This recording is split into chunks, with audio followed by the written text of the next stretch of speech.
ભાવનગર મહાનગરપાલિકા દ્વારા નીલમબાગ વિસ્તારમાં રસ્તા પર ખોદવા માટે મોટા વિસ્તારમાં બેરિકેડ મૂકી દેવાતા ટ્રાફિક જામ સર્જાયો. ભાવનગર મહાનગરપાલિકા દ્વારા નીલમબાગ સર્કલથી જેલ તરફ જવાના રોડ ઉપર કોઈ કામકાજને લઈને રોડ ઉપર નાનો ખાડો ખોદવાનો હોય, જે મજૂરો દ્વારા ખાડો કરતા હોય તે પહેલા તેની આજુબાજુના મોટા એરિયામાં બેરિકેડ મારી દેવામાં આવ્યા છે, જેના કારણે રોડ પરથી પસાર થતા વાહનો અટવાયા હતા અને ટ્રાફિક જામ સર્જાયો હતો. અહીંથી સર ટી હોસ્પિટલ તેમજ અન્ય ખાનગી દવાખાને જતી એમ્બ્યુલન્સ સહિતના વાહનો નીકળતા હોય છે. ત્યારે આ રીતે મહાનગરપાલિકા દ્વારા કોઈ આયોજન વગર કામગીરી શરૂ કરાતા લોકોને ભારે મુશ્કેલીઓ પડી રહી છે. જે કામ રાત્રિ દરમિયાન પણ થઈ શકે તેવા કામો દિવસના કરવામાં આવતા લોકોને અને વાહન ચાલકોને ભારે મુશ્કેલીઓ પડી રહી છે. હલો.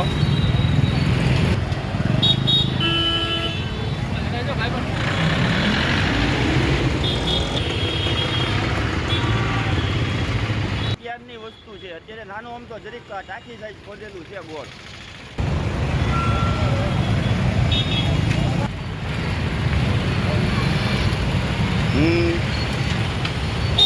હમ